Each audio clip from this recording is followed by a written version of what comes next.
اور یہ مبارک کلام قرآن کریم نازل کیوں کیا گیا؟ اس لیے تاکہ آپ اس مبارک قرآن کے ذریعے اہل مکہ کو اس کے ارد گرد کے شہروں کو ڈرائے۔ کس چیز سے ڈرائے؟ فرمایا یوم الجمع لا ریب فیہ۔ کس چیز سے ڈرائے؟ جمع ہونے کے دن سے ڈرائے جس میں کچھ شک نہیں، جمع ہونے کے دن، وہ دن جس کے آنے میں کوئی شک نہیں۔ یہ کون سا دن ہے؟ یہ قیامت کا دن ہے، وہ دن جس میں سب اگلوں پچھلوں کو جمع کر لیا جائے گا، سب آسمانوں اور زمین والے اس دن اللہ پاک کی بارگاہ میں حاضر ہو جائیں گے۔ اے عاشقان رسول، معلوم ہوا نزول قرآن عظیم کے مقاصد میں سے ایک اہم اور بنیادی مقصد یہ بھی ہے کہ اس مبارک کتاب کے ذریعے لوگوں کے دل میں قیامت کا خوف پیدا کیا جائے۔ اب ہمارے سیکھنے کے لیے بہت اہم بات ہے، اول تو ہم یہ غور کریں کہ ہم تلاوت کرتے ہیں کہ نہیں کرتے۔ شب قدر میں قرآن کریم نازل ہوا تو یقیناً یہ ہمارے لیے نازل ہوا، ہماری ہدایت کے لیے اللہ پاک نے یہ پاکیزہ کلام اتارا، یہ ہمارے نام، ہمارے پیارے رب کا پاکیزہ پیغام ہے۔ اگر ہم قرآن کریم کی تلاوت نہیں کرتے تو یہ ہماری بہت بڑی کمزوری ہے، یہ نقص ہے۔ ہمیں چاہیے کہ ہم روزانہ قرآن کریم کی تلاوت کریں، جتنی کر سکتے ہیں اتنی کریں۔ ایک رکوع، دو رکوع، ایک پارہ، دو پارہ، 4 پارے، جتنی ہم کر سکتے ہیں کریں، اتنی کریں، روزانہ کریں۔ تلاوت کریم کے بہت فضائل ہیں۔ قرآن کریم کی تلاوت افضل ترین عبادت ہے۔ قرآن کریم کی تلاوت سے اللہ پاک کا قرب ملتا ہے، قرآن کریم کی تلاوت سے دل روشن ہوتا ہے، تلاوت قرآن کی برکت سے کردار نکھرتا ہے، تلاوت قرآن کی برکت سے پریشانیاں دور ہوتی ہے، رنج و غم مٹتے ہیں، مشکلات حل ہوتی ہے، روزی میں برکت ہوتی ہے۔ تلاوت قرآن کی برکت سے اللہ پاک کی رضا ملتی ہے، تلاوت قرآن کی برکت سے اب عذاب قبر سے نجات ملتی ہے۔ تلاوت قرآن کی برکت سے جو بندہ قرآن پاک کی تلاوت کرتا ہے، روز قیامت قرآن کریم اس کی شفاعت فرمائے گا اور اسے جنت میں پہنچا دے گا۔ سبحان اللہ۔ لہذا مسلمان ہو کر بھی جو بندہ قرآن کریم کی تلاوت نہیں کرتا، اللہ پاک کی اس پاکیزہ کتاب سے دور رہتا ہے، اسے چاہیے کہ قرآن کریم کے ساتھ اپنا رشتہ مضبوط کرے اور روزانہ پابندی کے ساتھ قرآن کریم کی تلاوت کیا کرے۔ اے عاشقان رسول، ہم میں سے جو لوگ تلاوت کرتے ہیں، ہم میں سے جو لوگ تلاوت نہیں کرتے، جب وہ تلاوت کرنے والے بن جائے تو پھر ہم سب کے لیے ایک غور طلب بات ہے کہ قرآن کریم نازل ہونے کا ایک اہم اور بنیادی مقصد ہے کہ اس کتاب کے ذریعے دلوں میں قیامت کا خوف بڑھایا جائے۔ اب سوال یہ ہے کہ ہم تلاوت تو کرتے ہیں، حفاظ کرام نے حفظ بھی کر لیا، قاری صاحبان نے قاری صاحبان قرآن کریم پڑھا رہے ہیں، ہم لوگ اپنے اپنے طور پر تلاوت بھی کرتے ہیں۔ سوچنا یہ ہے کہ ہم قرآن کریم کے ذریعے سے اپنے دل میں قیامت کا خوف بڑھانے میں کامیاب بھی ہوئے یا نہیں؟ جب ہم تلاوت کرتے ہیں تو کیا ہمارا دل خوف خدا سے کانپتا بھی ہے یا نہیں؟ کیا آنکھوں سے آنسو نکلتے ہیں یا نہیں؟ بارگاہ الہی میں پیشی کے خوف سے ہم لرز جاتے ہیں یا نہیں؟ اگر قرآن کریم کے ذریعے بھی ہمارے دل میں قیامت کا، بارگاہ الہی میں حاضری کا خوف نہیں بڑھ رہا تو یہ بھی ایک بڑی کمی ہے۔ قرآن کریم کے نازل ہونے کا ایک بنیادی مقصد دل میں خوف خدا، خوف قیامت بڑھانا ہے۔ اگر ہم یہ مقصد حاصل نہیں کر پا رہے تو یہ غور کا مقام ہے۔ آخر قرآن کریم کے ذریعے بھی ہمارے دل میں خوف خدا کیوں نہیں بڑھ رہا؟ ہم اپنے اسلاف، بزرگان دین، اللہ پاک کے نیک بندوں کی زندگیاں دیکھیں، ان کی سیرتیں پڑھیں۔ وہ پاکیزہ حضرات قرآن کریم پڑھ کر جس طرح خوف خدا سے رویا کرتے تھے، جیسے ان پر خوف خدا کے سبب لگے، کاش ہمیں ان بلند رتبہ ہستیوں، اللہ پاک کے ان نیک بندوں کا فیضان نصیب ہو جائے۔ ہمارے امام اعظم رضی اللہ تعالیٰ عنہ اتنے بڑے امام، کروڑوں حنفیوں کے امام، سب سے زیادہ اگر دنیا میں کوئی فقہ پائی جاتی ہے وہ حنفیت پائی جاتی ہے، جس کو فالو کیا جاتا ہے وہ حنفیت کو فالو کیا جاتا ہے۔ اس بڑی جماعت کے امام ہر رمضان میں 61 قرآن کریم ختم فرمایا کرتے ہیں، ایک صبح اور ایک شام میں اور ایک تراویح میں۔ اس طرح روزانہ 2 قرآن اور تراویح میں ایک پارا. اس طرح سے رمضان جب ختم ہوتا تو 60 قرآن کریم ختم فرمایا کرتے تھے. ہمارے اسلاف ہمارے بزرگان دین کیسے تھے؟ یہ جب قرآن کریم کی تلاوت کرتے تھے تو ان کے اوپر خوف خدا سے لرزہ طاری ہو جاتا تھا. یہ قرآن کریم کی جب وہ آیتیں پڑھتے جس میں جہنم کا ذکر ہے, جس میں جہنمیوں کے اوصاف بیان کیے گئے, تو ان کے دل میں ان کا بدن کانپ جاتا, ان کے آنسو بہتے. ایسا لگتا کہ کہیں ہم جہنم کے بارے میں سنتے انہیں یوں محسوس ہوتا کہ کہیں ہم وہاں جانے والے تو نہیں ہے, ہمارا کہیں وہاں داخلہ تو نہیں ہو رہا ہے. اس طرح سے ان کی کیفیت طاری ہو جاتی. تو پیارے اسلامی بھائیوں, ہمیں چاہیے کہ ہم قرآن کریم کی تلاوت کریں, خوب سے خوب تلاوت کریں, اور اس طرح کریں جیسے ہم اللہ تبارک و تعالیٰ سے گفتگو کر رہے ہیں. بے شک قرآن کریم اللہ پاک کا کلام ہے. اگر کوئی صحیح طور پر صحیح معنوں میں اس کو تجوید کے ساتھ اگر پڑھے تو اس کو وہ لطف محسوس ہوگا جو کبھی محسوس نہ ہو.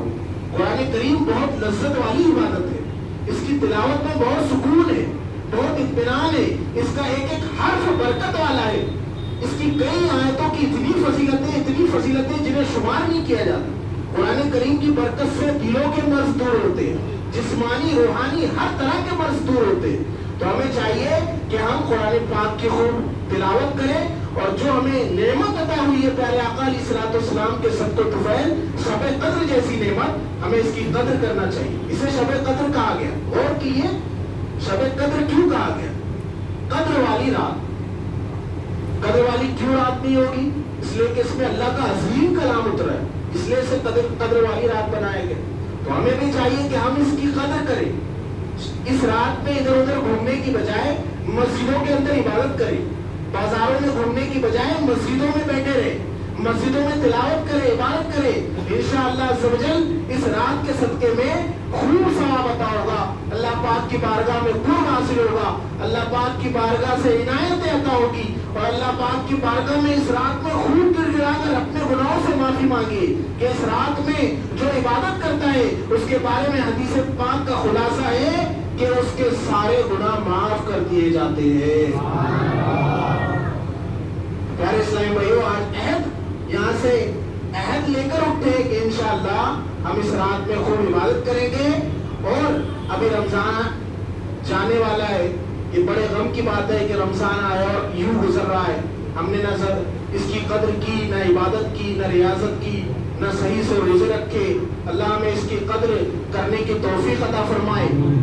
کچھ دن بچے, کم سے کم کچھ دن جو بچے 2-4 دن, اس کو بھی غنیمت جانیے اور صحیح سے عبادت کیجیے, صحیح سے روزہ رکھیے, صحیح سے تلاوت قرآن کیجیے. انشاءاللہ اس کی قدر کی برکت سے اللہ تبارک و تعالی ہمارے حال ذات پر رحم فرمائے گا. ہمارے جو ہم پریشانیوں میں مبتلا ہے اس سے نجات ہمیں عطا ہوگی اور بہت ساری خوشیاں نصیب ہوگی. پیارے اسلامی بھائیوں, ابھی جنہوں نے صدقہ فطر ادا نہیں کیا, عید سے پہلے عید کی نماز سے پہلے اپنا صدقہ فطر بھی ادا کر لے. دعوت اسلامی آپ کے سامنے اتنی بڑی تحریک ہے, اس کے 50 سے زائد ڈپارٹمنٹ ہے. دین متین کی بڑی خدمت کر رہی ہے دعوت اسلام. اور رمضان میں نفل کا ثواب فرض کے برابر ہو جاتا ہے, فرض کا ثواب 70 گنا بڑھ جاتا ہے. تو ہم اپنے عطیات, اپنے صدقات دعوت اسلامی کے کاموں میں خرچ کر کے بہت سارا ثواب حاصل کر سکتے.